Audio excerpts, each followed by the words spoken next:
Indonesia memiliki beragam tempat wisata yang terkenal baik oleh wisatawan lokal maupun mancanegara. Salah satu tempat wisata yang terkenal di Indonesia adalah Candi Borobudur. Candi Borobudur merupakan candi Buddha yang berlokasi di Desa Borobudur, Kabupaten Malang, Provinsi Jawa Tengah. Candi Borobudur didirikan oleh para penganut agama Buddha Mahayana sekitar tahun 800-an Masehi pada masa pemerintahan Wangsa Sailendra. Borobudur merupakan candi atau kuil Buddha terbesar di dunia.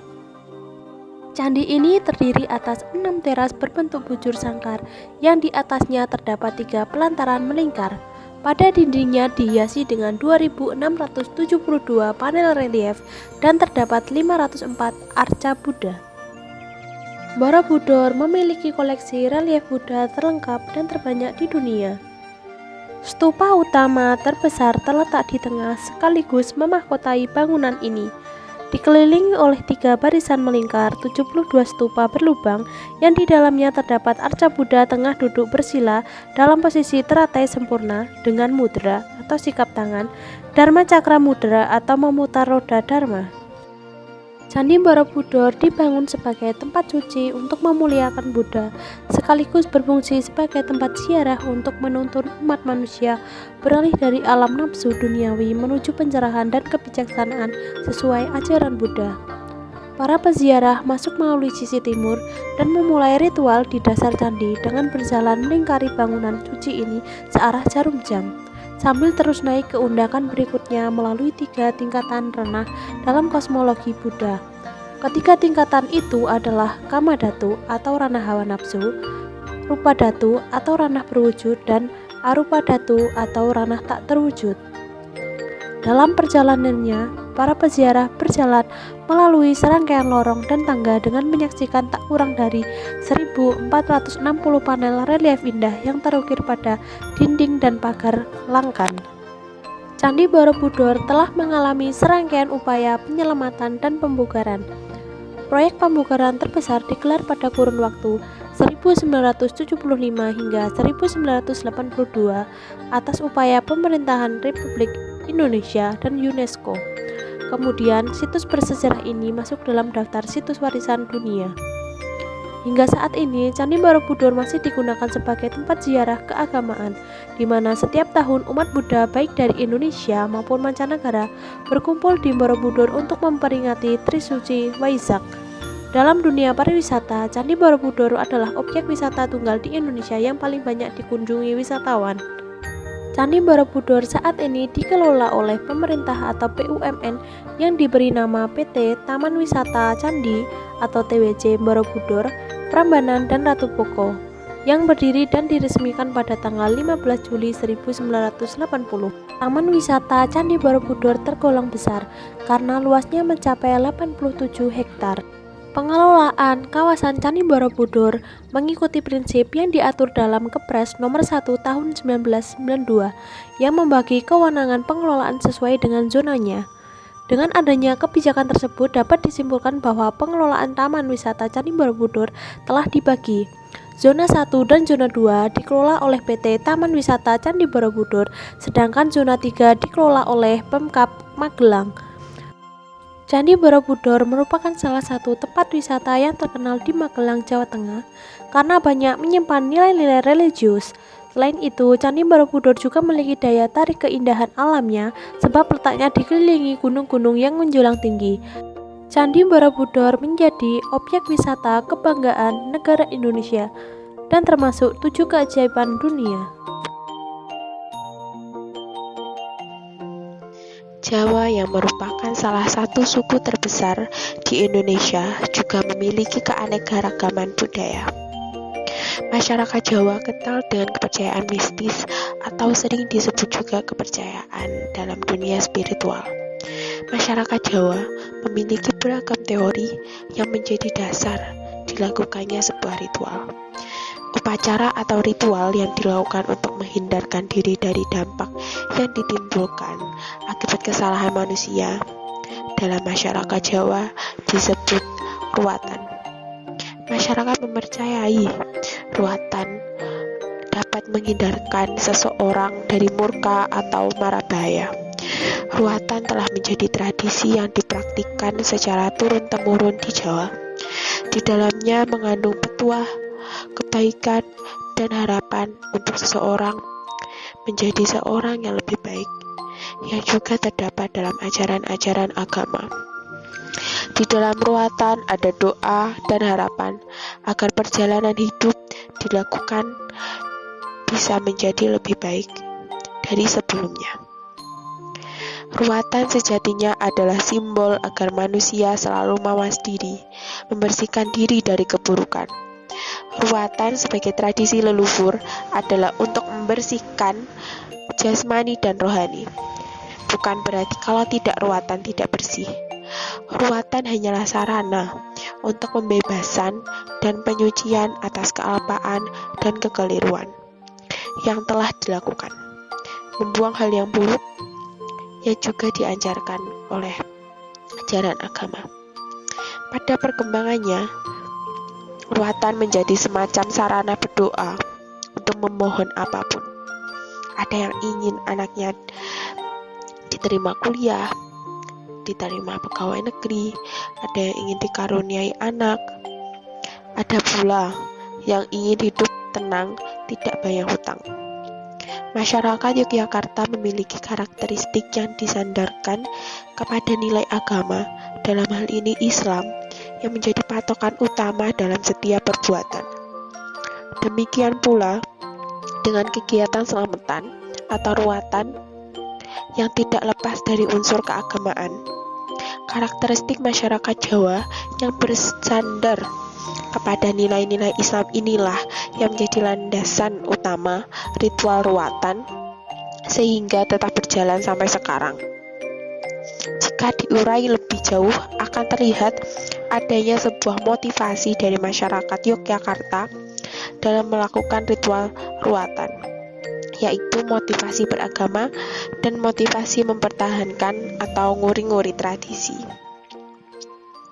Pandemi COVID yang telah menjadi wabah mengubah pola kehidupan manusia. Cepatnya penyebaran virus corona menjadikan negara-negara di dunia ketakutan dan akhirnya menerapkan lockdown. Penerapan lockdown ini merupakan cara terbaik guna mengendalikan tersebarnya virus COVID-19. Kabupaten Magelang mempunyai ikon wisata yang sangat populer dan merupakan 7 keajaiban dunia, yaitu wisata Candi Borobudur. Pariwisata Candi Borobudur yang namanya kian melambung tinggi dapat memberikan multiplier terhadap lingkungan sekitar. Hal tersebut terlihat dari pendirian Balai Ekonomi Desa atau biasa disebut Balkondes di sekitar kawasan Candi Borobudur. Balkondes Borobudur merupakan Balkondes pertama di kawasan Candi Borobudur yang mempunyai daya tarik tersendiri dan banyak didatangi oleh wisatawan sebelum adanya pandemi COVID-19. Balkondes Borobudur terkenal dengan bangunan yang unik dengan suasana klasik, tempat yang nyaman, pemandangan indah yang menjadikan tempat ini cocok untuk berfoto dan berkumpul dengan teman atau keluarga. Semenjak adanya pandemi COVID-19, wisatawan yang berkunjung ke Balkondes Borobudur baik untuk menikmati suasana restoran maupun yang menginap di penginapan jumlahnya merosot tajam. Hal ini mengakibatkan Balkondes Borobudur mengalami beberapa permasalahan mulai dari pengurangan omset modal, tenaga kerja, persaingan, dan biaya operasional. Segala upaya dilakukan pengelola Balkondes Borobudur untuk tetap dapat bertahan di tengah pandemi COVID-19, namun belum juga merubah keadaan. Pengunjung yang datang masih tergolong sedikit dibandingkan sebelum pandemi, sehingga belum mampu mengatasi permasalahan pada Balkondes Borobudur. Hal ini mengharuskan Balkondes Borobudur perlu merancang strategi yang tepat bagi upaya perbaikan kondisi wisata Balkondes Borobudur di era new normal yang sejalan dengan upaya peningkatan dan perbaikan perekonomian masyarakat di kawasan Candi Borobudur, mengingat peranan Balkondes Borobudur yang sangat potensial bagi pembangunan di sektor ekonomi.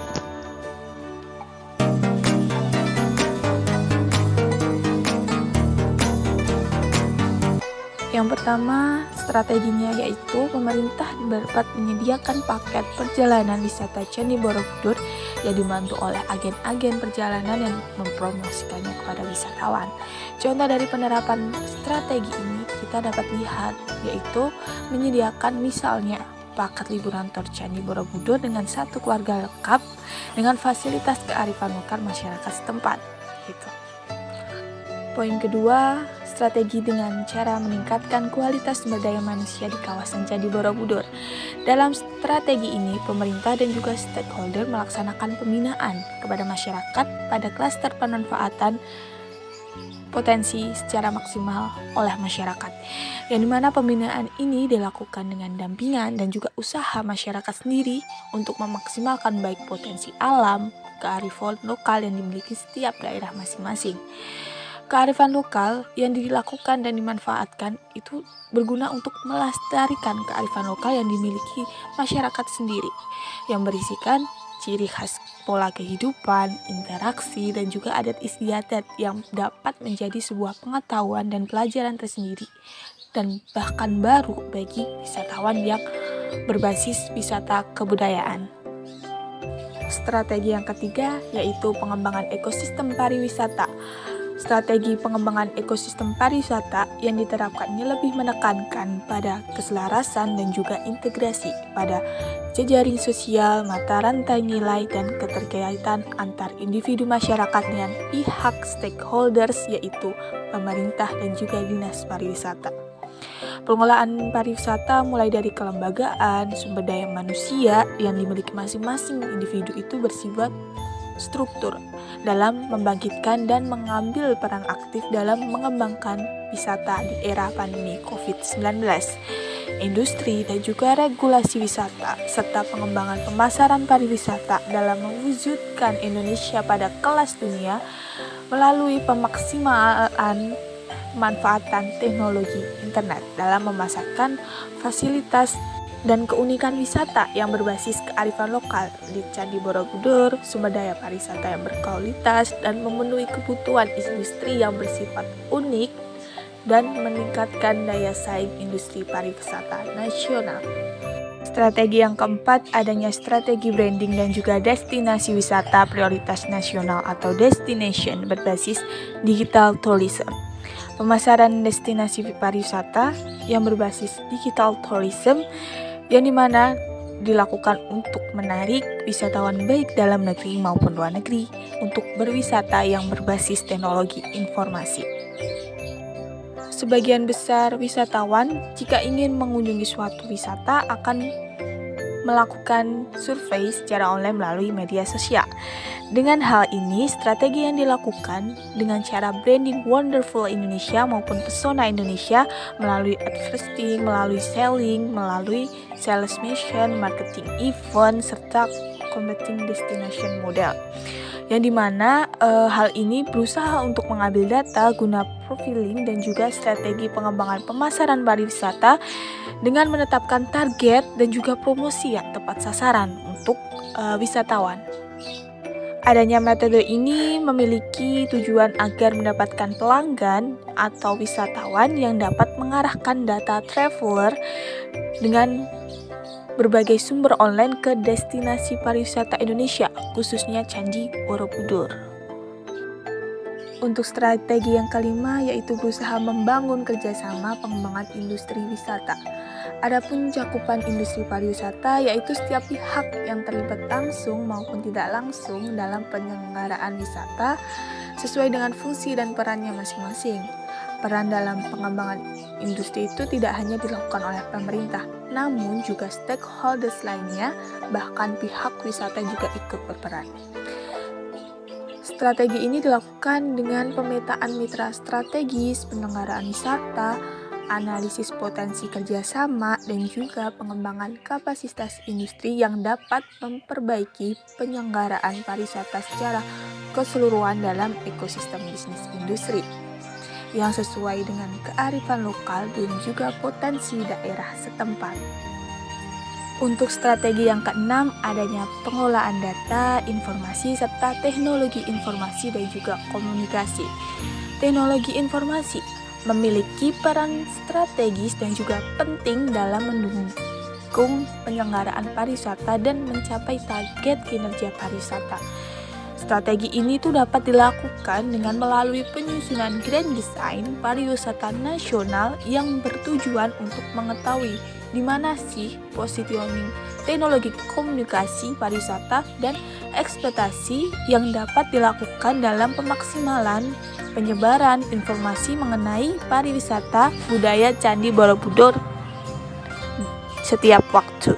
Strategi selanjutnya yaitu ada strategi pemberdayaan masyarakat. Strategi ini dilakukan melalui pengembangan kapabilitas sumber daya manusia pariwisata dan juga mengembangkan kewirausahaan di bidang pariwisata yang memanfaatkan potensi lokal dan juga kearifan lokal di masyarakat sekitar Candi Borobudur.